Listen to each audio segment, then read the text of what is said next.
All right. So next up in line is Duke Kunshan University. So DKU is a distinguished liberal arts and sciences institution located in Kunshan, Jiangsu province in China. It's founded in 2013 as a partnership between Duke University and Wuhan University. DKU offers a unique blend of interdisciplinary education and global perspectives. With a state-of-the-art campus near Shanghai, DKU provides students with a rich academic experience, emphasizing collaboration and cultural exchange. The university is committed to fostering innovative research and developing future leaders in an increasing interconnected world. So we'll now be opening the stage to Ms. Emily as she introduces us to the one and only Duke Kunshan University. The floor is yours, Miss. Thank you. That was an excellent introduction. I appreciate it. My name is Emily Gruby. I am the Associate Director of International Enrollment here at Duke Kunshan. I'm actually based in the US and don't typically work with students in Asia, but my colleague Debbie, who some of you may have talked to before, unfortunately had something come up. So I'm excited to be able to chat with you today. So I'll give you a little bit more information about DKU and leave some time for questions as well. You're also able to pop some questions in the chat if you feel more comfortable doing that way. I'll make sure I check over those throughout the presentation. But as Sophia said, we are a joint venture university that Duke in North Carolina opened up in China. So we're located about 20 minutes outside of Shanghai, which is just a really rich international area. And yeah, we opened in 2013, as she mentioned, with our grad programs, but we actually just started bringing in undergrads in 2018. So we've only had 3 graduating classes so far. So we are a very young institution, but I can already say that our alumni are going on to do some pretty cool things. So as you can see here, we are a research-oriented liberal arts and sciences university. We are trying to redefine the typical notion of what it means to be a liberal arts institution. And we've done so through a really innovative and global approach to education. You'll kind of see that a little bit more when I explain our curriculum. But we do have a focus on interdisciplinary and experiential education as well. So as I mentioned, this is a partnership with Duke. For those of you who aren't aware of Duke or aren't, don't know too much about us, Duke is one of the top 5 institutions in the U.S. and consistently ranked one of the top institutions in the world. And as a DKU student, while you're primarily be studying in Kunshan in China, you do have the opportunity to also study at Duke in North Carolina during your junior year, or you can study abroad somewhere else around the world. But either way, you'll end up graduating with both a Duke Kunshan University degree and a Duke University degree. So 2 degrees in 4 years. And the Duke degree is the same degree as if you were studying in the US for all those 4 years. And in addition to the degrees, you're also members of both alumni networks. So there's a lot of resources there, even though I mentioned that our institution is pretty young as far as how many graduating undergraduate classes we've had. Duke has over 170,000 alumni all around the world. So yeah, why did Duke decide to open up a school in China? They really felt like that to solve some of these big global issues like economic issues, environmental issues, global health, things like that, students really needed to have a truly international education. So we're really seeking students who understand that value of learning and collaborating with people from all over the world. We are based on this concept of rooted globalism, which essentially means that we're not just bringing students to China to learn, the Chinese way or even like learn the Duke way. It's really about bringing your own perspectives and experiences to these discussion-based courses and learning from one another. And though we are a partnership between the US and China, we are preparing students for graduate programs, careers all over the world. So yeah, I've already mentioned some of these global challenges that we've been addressing here, but this is a very innovative, very collaborative, like I mentioned, institution. So no matter what your major is, you will certainly be exploring many different topics, many different issues.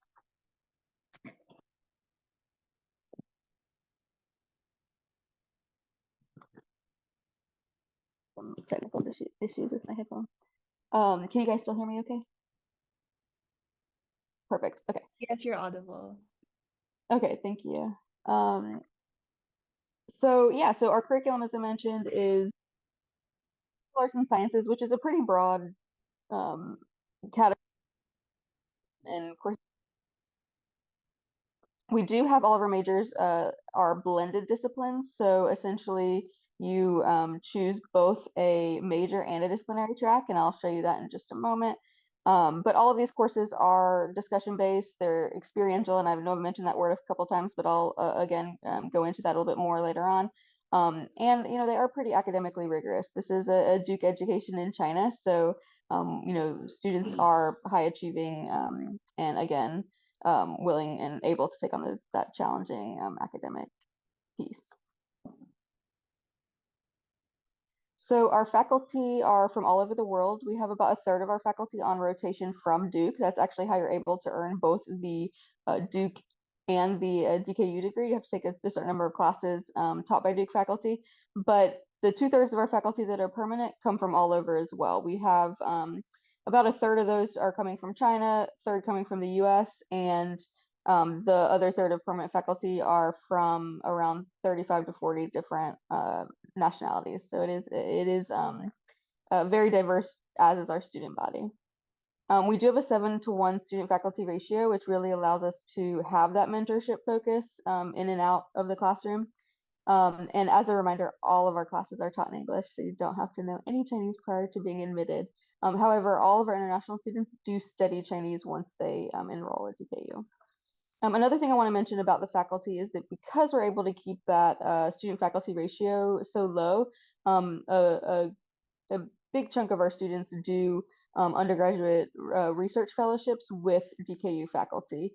All of our students will participate in some sort of research before they graduate, but these are a little bit more intensive and oftentimes paid research programs. So, I teased you a little bit with the experiential comment a few times, but I think really comes through in our unique course schedule. So our classes are just Monday through Thursday. Fridays are actually set aside for co-curricular education like field trips, research, career treks, all sorts of things like that. We also have a pretty unique semester schedule. I kind of describe it as a hybrid between a U.S. Academic calendar and the Chinese school year. So we do go from August to um, December for the fall semester, and then in the spring semester we go from January to May, just like you would at Duke. But each semester is split into 2 7-week sessions. So you're only taking 2 to 3 courses at a time. So even though it is a little bit more intense because you're essentially taking a full semester's course and condensing it into 7 weeks, you're not balancing quite as many courses as you would at other institutions. So I've already mentioned English, and it is a pretty small student body. We currently have about 1,700 students. We've This year we've had our biggest incoming class, and we're going to continue to grow slightly for the next few years. But we're really looking at about 2,000 undergrads. But we do have our graduate programs as well as some study abroad students that come in too. So still a fairly small institution, particularly when compared to Duke. Um, for those of you who are familiar with China, you may be aware of the censorship in many classrooms. But as a joint venture institution, I am proud to say that we do have complete academic freedom. So students and faculty are able to do research on what they want. They're able to discuss what they want without fear of that censorship. And along with that, we do have free and open internet. So this definitely goes, above my head as far as how this works, but our internet is allowed to be routed from another country. So you have essentially a proxy on campus, so you have access to Facebook and Google and all those websites that are, typically blocked in China. But also you have access to all of Duke's digital library resources. So I'm going to skip through some of these. So these are our majors here. you can see that we have both majors and disciplinary tracks. So when you do declare a major, you do choose both a major and a track, and so the tracks are the bullet points underneath. The only one that doesn't currently have tracks is the data science major, and that's just because it's very interdisciplinary on its own. But you actually don't declare a major till the end of your sophomore year, so there's plenty of time to explore your interests and options before you have to officially declare. However, if you are uh, if you if you already know what you're planning on majoring in, you're welcome to go ahead and start taking courses towards that. So in addition to academics, we have a lot of student support services too, and I think this is another example of how that U.S. partnership really shines, because we do have a lot of I don't know, a lot of aspects that have that U.S. Undergraduate campus feel. So the first one I want to mention is academic advising, so undergraduate advising. So they oversee our, just making sure students are staying on track to graduate on time, to fulfill all their major requirements. But they also oversee like our tutoring services. They will work with students to find faculty advisors that really match up with their career goals and academic goals. And if you're interested in graduate school or like more pre-professional schools, like professional schools later on, like medical school, law school, things like that, there are particular advisors that will work with you that are a little more equipped in those areas. We do also have counseling and wellness services, formerly called counseling and psychological services, but this has now been expanded to oversee both mental health and physical health too. So CAUSE does they do offer individual counseling services. They have a health clinic on campus, a resident doctor, and yeah, they just provide a lot of really nice resources that that keep you healthy mentally and physically throughout your 4 years at DKU. And if at any point, like you guys have any questions specifically about any kind of medical concerns or things like that, we're always able to, even as prospective students, connect you with someone from this office to help answer your questions directly from the source. The next one I want to touch on is career services. They oversee our career counseling, job search training. They host big international internship resource fairs, and they utilize those Fridays off to bring students into big international companies in both Shanghai and Suzhou, and host many corporate networking events throughout the year as well. We actually just hired a brand new director of career services that is an MBA graduate from Duke. So I guess that's another example of that strong connection between Duke and DPU as well. So as far as living on campus goes, you will live on campus all 4 years. Our residence life office works to match you with a roommate your first year. All international students will have a Chinese roommate as a freshman, just to kind of support that integration of both our international and domestic students. After your freshman year, you're welcome to choose whoever you want to live with, but many of our students do continue to live with their freshman roommate, which I think is an example of how residence life really does a good job on those roommate pairings. They also host a lot of events throughout the year, all the like community-based aspects of living on campus. There's many leadership opportunities in residence life as well, with both being an RA, a hall director, things like that.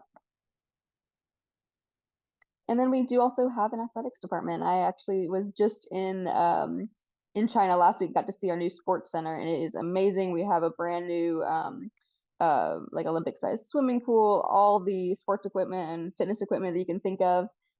It's like, I want to say it's like 4 or 5 stories tall. It is actually the biggest single building on campus, and it's very impressive. But our athletics department does oversee our club sports, but also our varsity sports as well. And even if you don't play sports, there is, a a few sports that our students like to travel with the teams and support them that way. And our athletics department does help with that as far as like sometimes providing transportation to other universities when we're away, and that kind of thing. So it's pretty neat. And another unique thing is athletics actually has been working recently with the counseling and wellness services, to again to kind of focus more on the more well-rounded well-being of our students. So I think that I don't know, I think that's a good example of just how our institution is committed to really supporting our students throughout their years here.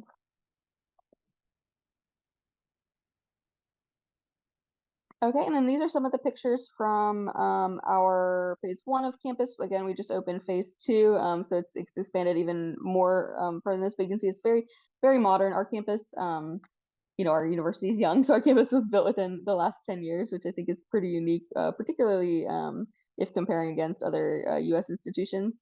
The picture on the right here is our water pavilion, which is one of my favorite spots on campus because it really shows both the like more Asian architecture, but also the Gothic arches that we see a lot at Duke in North Carolina. So I think that's a very cool juxtaposition of the two campuses there.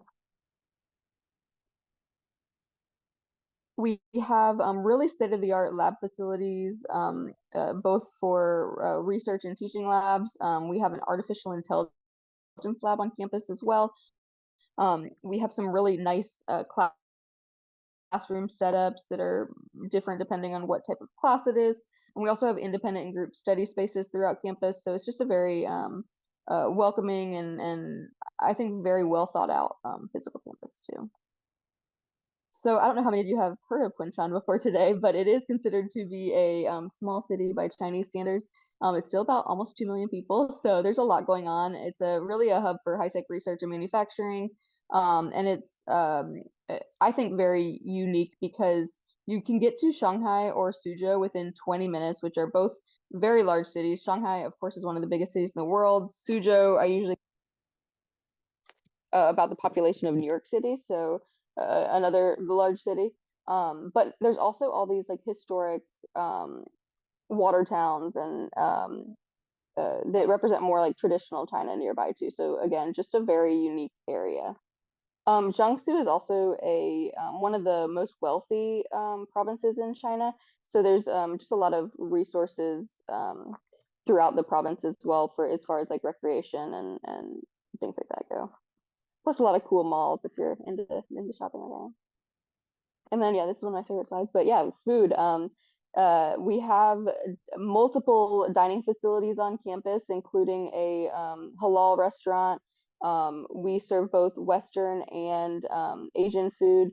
And I know when I was visiting, I ate most of my meals in the canteen, and it's just a really really great area and very centrally located on campus too.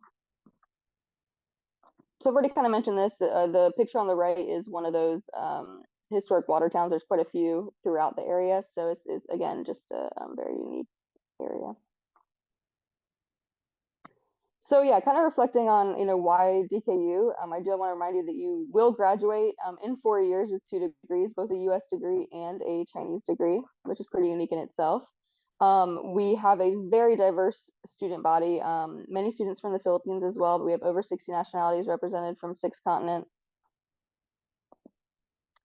And the reasons our students choose DKU, really vary. This student here, he's from the U.S. He actually did research as a high school student with faculty, so that was something with a university faculty. So that was something that was really important with him, is to have that level of like mentorship and just be able to, not just be a number in a classroom, but really have that connection.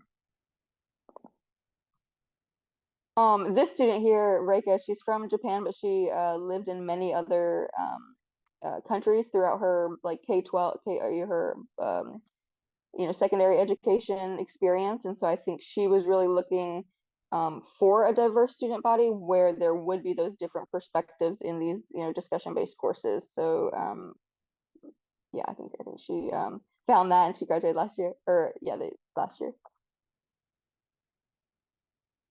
So what are we looking for in applicants? And these are some of the things that come to mind when we're reviewing our applications and the essays and things like that. We really want students who, again, are high achieving students who are able to succeed in that Duke academic setting. Um, Students that are open-minded and will succeed in those discussion-based courses with people from many different backgrounds, many different perspectives in their own. And I would say our students are pretty adventurous as well. Many of them like to really explore the area, like to travel across China, across Asia, in their free time. And they're just interested in what it means to be like a global citizen. So yeah, a few of our graduates have really gone on to do some pretty great things. We've had students who have, went on to, this is an example of two students who got scholarships for a pretty prestigious program within China, but we've also had Turkey's first Rhodes Scholar. We've had many Schwartzman Scholars in China too. I mean, there's just been a really long list of impressive um, graduate outcomes. We've had, I want to say in the first class, we had like over, and the first class was only about 250 graduates, but we had over 150 admissions to top tier institutions across the world, including many admissions to Ivy League schools. Um, this is a pretty unique thing as well. We had someone who actually interned with the Olympics, so they are really utilizing those connections and working with the career services to be able to do some pretty cool things for your resume. And then here are some of the some of the companies and organizations that our um, students have interned at. And many have gotten job offers from places where they have interned.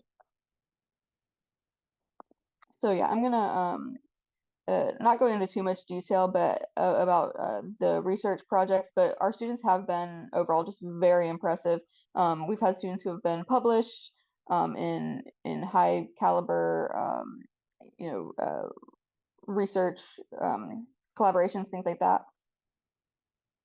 There also are opportunities to do research at Duke as well if you end up coming here for that semester during your junior year, and many students will, continue their uh, signature work research while both being in the U.S. and in China. And of course, if you end up studying abroad somewhere else too, and your focus is, you really want to have somewhere that you can continue to do a certain type of research.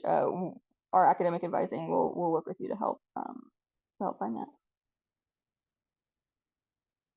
We're talking about money, but we do while we do charge Duke tuition, which is around a little over 60,000 US dollars per year.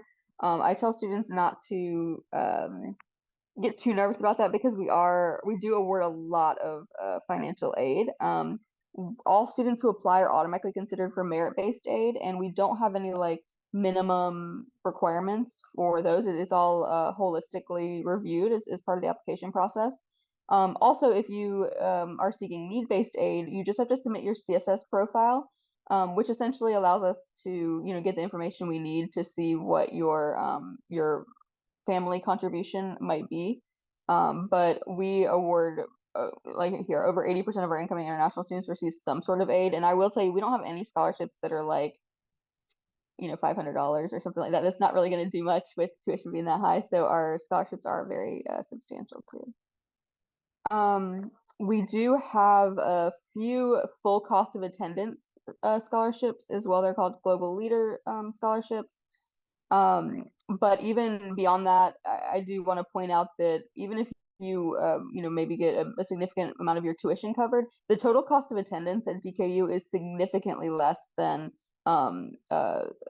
full cost of attendance at Duke in the US, just because cost of living in China is significantly lower. So things like housing and meals are a lot more affordable over there. So we are on the Common App. We have both the early decision and regular decision deadlines. Our application is free. We also will accept applications if you're applying to Duke already. You can just check a box and have your applications forwarded to us. That has no impact on your, how your application or your admissions outcome. We do not care how you apply. Uh, it doesn't make a difference. But obviously, if you're not interested in Duke, I would recommend just applying to us directly because Duke does have an application fee. So do keep that in mind. So these are what is required to apply. So in Common Apps keeps things um, pretty organized for you as you're applying. One thing I do want to mention is that we actually are test optional for this current application cycle. We've been test optional for quite a few years now, but this is kind of the decision is made on a year by year basis. So if you are not currently a senior and you're maybe a junior or below, you will want to just keep up to date with that in future years. But currently we're test optional, and we're test optional both for the admissions process and any kind of scholarships and financial aid. So you do not need to submit your test scores. We do require that you submit a counselor evaluation and a couple of teacher recommendations, and then there are the essay components too. Alrighty, so any questions? Let me check the chat box. All right, so I've received a few questions. First, is there an advantage on applying to Duke Kunshan over Duke in the US, or is it just the same? Also, do the admissions officers review the applications differently and separately in the two universities? Yes, good question. So yeah, we do. Our admissions process is completely separate from Duke's. So as I mentioned, even though we have that checkbox where you can just they'll basically send us the applications. We don't communicate with Duke about our decisions or anything like that.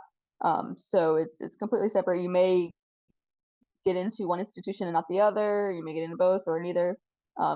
Totally separate.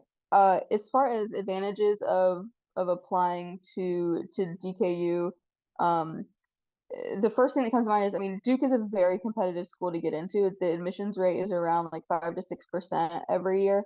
Our admissions rate, while we are still selective, it's usually between 15 to 20%. So it is it's not quite as competitive to get into DKU versus Duke. I will say our student profile is pretty similar as far as our average GPA, our test scores. They've been pretty consistently. Granted, keep this in mind that we are have been test optional, but even before when we did require SATs, uh, our median 50% has been around like 1430 to 1530. So I usually tell students that if you have taken the SAT and you're not at that like 1400 range, I would recommend not submitting. But you can always talk with Debbie, your admissions counselor, um, if you have any like concerns or anything about your SAT scores. Did I answer both of those questions?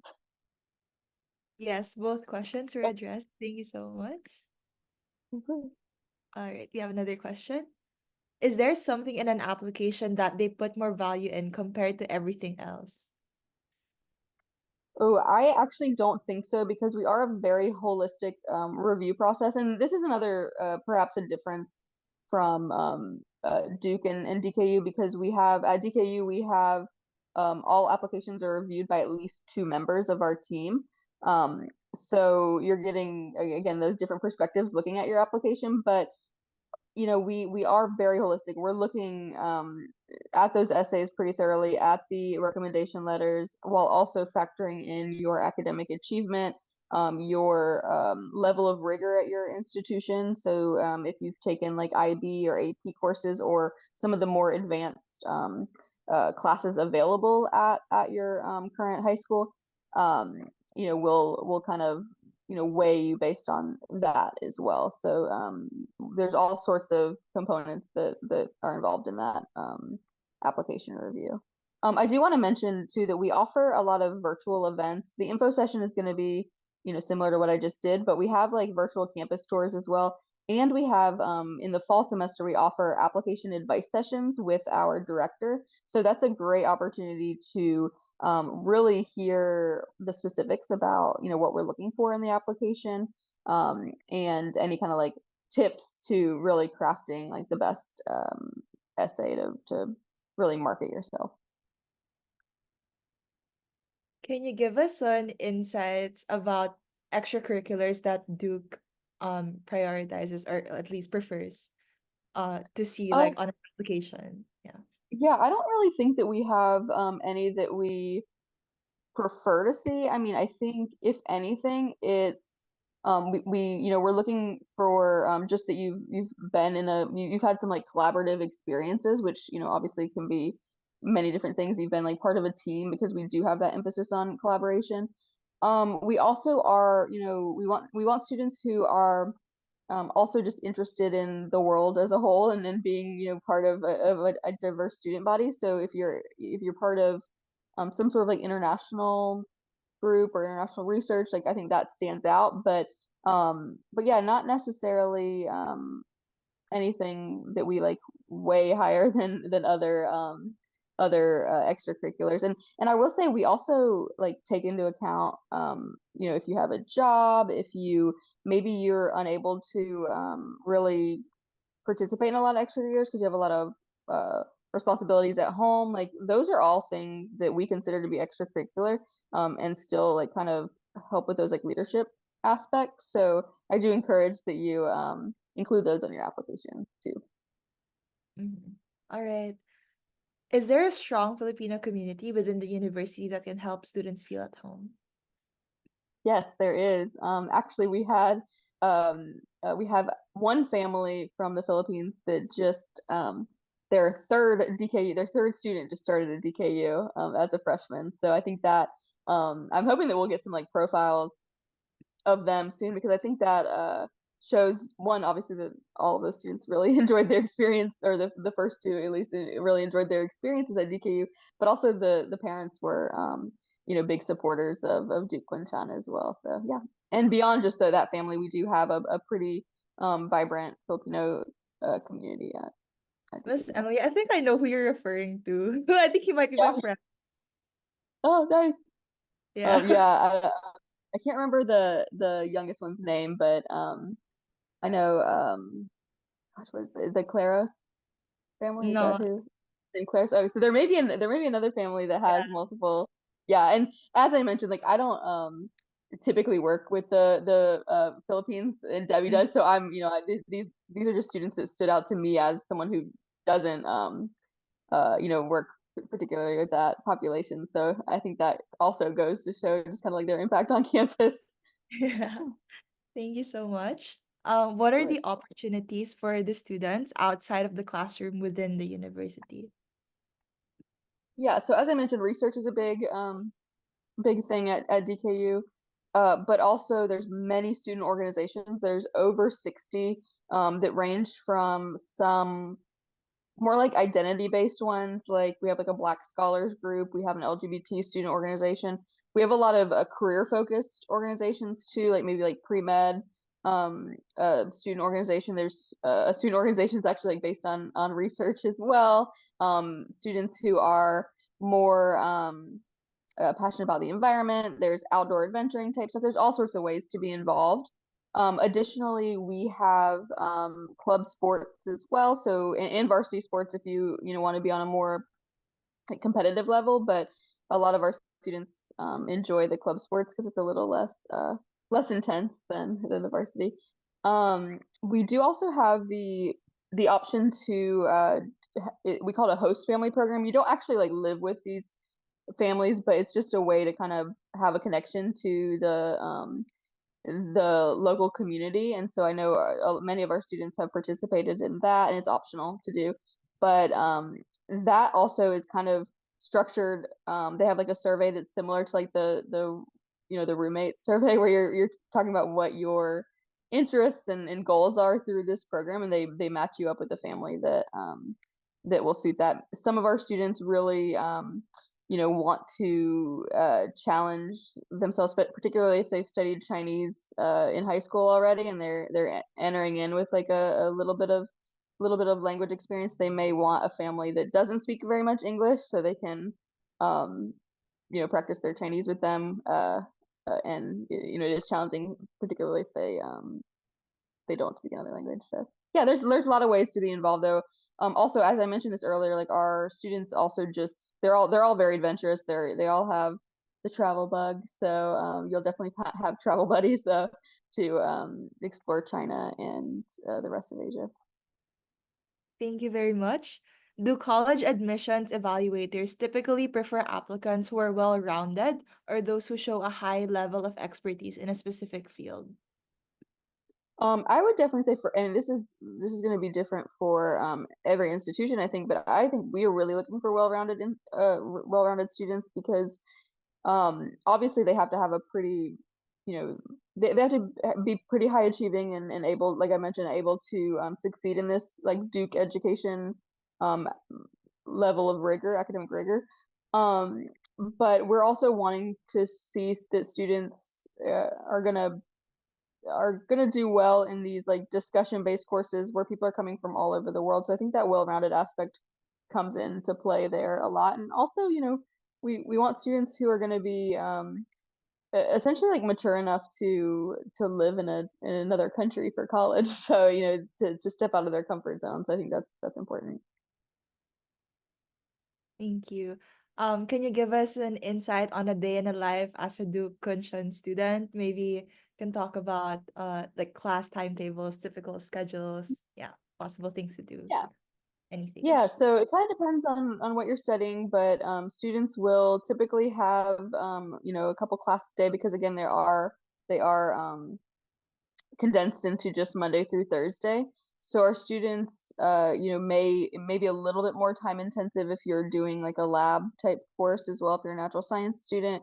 But our students, still find time to again participate in those student organizations. Maybe they play a sport. They may just utilize the gym for work out. Also, many of our students have on-campus jobs too, so they may report to um, their job at the library or with student services. We actually have a couple student workers who help us with enrollment projects, doing some like filming and photography and that kind of thing. Our students definitely stay busy. We always say they work hard and they play hard as well. So I think those each day is very packed for them. But our students seem to be enjoying it as well. And then on Fridays, you may have a little bit more flexibility as far as what your schedule will look like. Because there aren't classes on Fridays, your professors may schedule a field trip at some point throughout the 7-week term. So you may end up going into Shanghai or Suzhou. I know we have a French language course that took their students into like the French concession in Shanghai to kind of learn more about the history there. There was a medical anthropology course that the professor took students into like a more traditional like Chinese health clinic to learn about that. So um, yeah, so a lot of cool opportunities in that regard. Oh yeah, regarding field trips, that reminds me. Can you give us an insight on the exchange opportunities available at Duke Kunshan, and your Yeah. partner institutions and all? Mhm. So essentially, our students are given the opportunity to study abroad during their junior year for 1 semester, or you can also do like summer terms as well. Um, for the Duke semester, you're essentially like guaranteed a spot at Duke. Um, if you want to do that, it's not required. We do have a whole study abroad office on campus at DKU though that can tell you all about the other options all around the world. But if spending that semester at Duke is important, you will get the opportunity to do that at some point during your junior year. But yeah, the majority of our students do select to do that program just because it is kind of like our flagship study abroad program, and you are graduating with a Duke degree as well. So it kind of gives some of that I don't want to say validity, but some of that like more tangible Duke experience. But there are other students who, for whatever reason, choose to study elsewhere. Maybe it's based on what their academic interests are. If there's opportunities for research in another country, there are definitely options there too. All right, thank you so much. If anyone still has any questions, feel free to just unmute or ask it right now.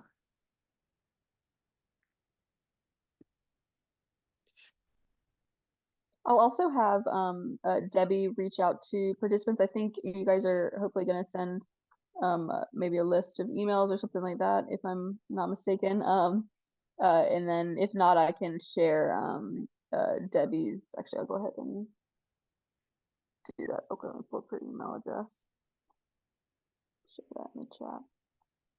Oh, we have a participant who raised her hand. Yeah, feel free to unmute. Oh, Yeah, hi. Hi, Miss Emily. Hi, thanks, Sophia. I'm Ish. I'm from the Multiple Intelligence International School, here in Quezon City. So thank you very much for your awesome presentation. Yeah, I know you mentioned this earlier, but I'm like my internet was kind of bad, so I missed it. But I wanted to wait until like the whole process was done before I asked my question. I just wanted to clarify because I know you guys are test optional, but I think you mentioned that you guys had arranged where you can send in your SAT scores if it's within this range, but if it doesn't reach, I think it was like 1400, then you can just completely go for test optional. Do you have any tips on that or anything that you'd want to yeah. What I usually tell students in my territory is just because I'm like, we're meant to just be your advocate in that regard. So I usually tell students if they don't have at least a 1400, it's just not worth sending it, honestly, because of it being test optional. So that's usually the range, but I don't know. I would say like maybe if it's slightly below that, but maybe it's a lot like higher or represents like if it's a lot higher than like your GPA, maybe well because we're gonna have to look at your GPA either way. So you want to kind of think of how is it gonna help you. But you can definitely like set up. I know it's weird to talk about like GPAs and everything in a group, but like you're welcome to set up a meeting as well to really just talk with Debbie and figure out kind of what the best approach is in terms of applying. Thank you, Miss Emily. Hopefully that made sense. But um, anything else I can help with? I'm putting her email in right now. If anybody, oh, apparently I am not allowed to send a chat to everyone, Oh, so I can will you send send it it to me? to. Yeah, I can send it to everyone. Also, if anyone else, this is your chance to speak up and interact with Miss Emily while she's still here, because not everyone gets this opportunity. So yeah, speak up now or hold your peace forever, guys. I can also briefly mention about our two application processes that we do have the early decision application, which is our admissions rate is slightly higher, and it'll be the same way for Duke as well. Um, but we have way less students applying during early decision, which is why it's slightly less competitive, but it is essentially a binding agreement. So you only want to apply early decision if you know the DKU is your top choice institution. There is some like latitude, I guess, in the binding nature if you don't receive enough financial aid. But for all other purposes, you really should know that this is the institution you want to go to apply for that. On the other hand, the majority of our students or majority of our applications are coming through regular decision, which is due in January, early January. So you'll at that point you'll find out if you're admitted through regular decision by the end of March, and then you'll still have a little bit of time to see what other schools you're admitted to and have your ability to make a decision by May 1st. Thank you so much, Miss Emily. Of course. I definitely encourage everyone to check out our social media. We have the Instagram listed here is just Duke Kunshan, but we also have Apply DKU, which is the more admissions focused one. And we also have a really great YouTube channel too, so definitely check that out. I think it's just a good way to learn more specifically about like some of the questions you've asked about day in the life stuff. There's all sorts of videos like that. And there's also like cool videos of campus and in our new phase 2 as well.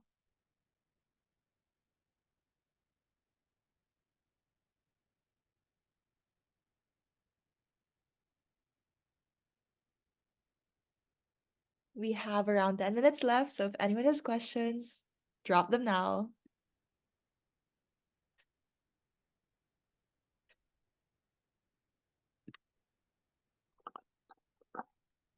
Miss Debbie, how would you describe your students in DKU? Would you say that it's a mix of extroverts and introverts, or do you like notice? Yeah. Yeah, that's a really good question because I think it's easy to assume that many of our students are extroverted because, well, one, obviously the ones that are participating in a lot of the videos and things like that are going to be um, more on the extroverted side. But I think we have a very good balance, and I think our campus allows for that too because we have a lot of like resources where it comes to like independent and group study spaces.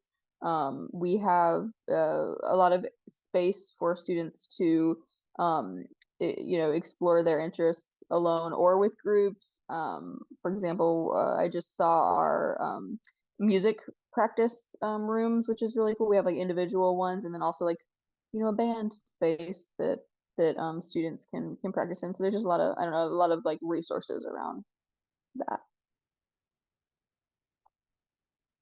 Thank Yeah, I think you. that's always hard to gauge when you're looking for colleges because we do put forth our extroverted students because obviously they're the ones that volunteer to be on video and all that kind of stuff. So it's a That's good right. question to ask. Yeah. Oh, can you also give us an insight on the professors in DKU, like what institutions they're from? Oh, yeah, I mean they're really from all over. Gosh, I mean we have a pretty selective hiring process. So I remember like when we did our very first round of faculty hires, we had like over 1,200 uh PhDs apply, and of all those we selected like 20 faculty in that first round. So you can kind of see it's very selective. Um, there's some really impressive research being done by faculty and collaborative research both with Duke and Wuhan and also other institutions. um, yeah, I was just talking to a professor who, he's a younger professor who came from Johns Hopkins University in the US where he got his PhD, but then he still continues to collaborate because they're a very international institution as well, continues to collaborate and do talks with their presence in China. So yeah, I mean we have some really top tier institutions, both Ivies in the US, but also top institutions among our international faculty too. Thank you for that, Miss Emily. And I did mention this earlier, I believe, but you also have access. So about a third of our faculty are on rotation short term to Duke, or short term from Duke to DKU. So essentially, your course options are going to be different every year, and there's going to be unique availability with FaceTime and connections with professors that uh, you might not normally, or you don't see on like DKU's website as far as faculty listed. Oh yeah, would you have any accelerated pathways? Like for example, a combined bachelor's and master's program? Um, we do not have any of that right now, other than our direct. It's not really a combined program, but we have a direct medical pathway where if you're interested in medical school, you can apply for this program and then go on to essentially get guaranteed admission to Duke's medical school in Singapore, so the Duke NUS program. Obviously, it's you still have to work hard throughout your college experience and keep up your grades and everything like that. But as long as you're meeting those requirements, you will continue on for medical school in Singapore. That's a very new program. I think we're in our second class of students, so only our uh current no, I'm sorry. So I think the first group of students that are going through this are current juniors. So we haven't had anybody, graduate and start that program yet. So I don't have a ton of, feedback as far as what, how students are going through that. But we will in a couple of years. In relation to that, do DKU students have an advantage? Like once they graduate in any undergraduate program in DKU, do they have an advantage to enter the DKU NUS, the Duke NUS Medical School? Yeah, I mean, I wouldn't say we have like an advantage, like a, I don't know, like on the books advantage, if that makes sense. Like it's not like, oh, if you apply or if you're a DKU student, you'll get, automatically admitted to this or higher chance. But there is, actually, that is not necessarily true. There is Duke has a program, I can't remember what it's called though, but it's a program where there is a slight advantage if you're a Duke alum, to applying. I'll have to have Debbie look more into that, and then she can send y'all some information if you're interested in that.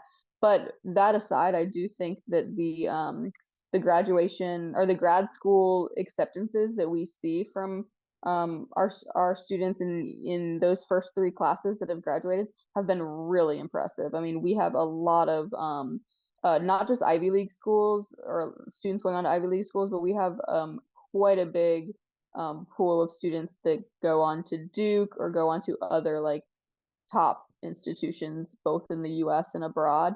In our first graduating class, and I like to use this figure because we don't have a specific engineering major at DKU. We do have like computer science, we have material science, and very much like engineering pathways.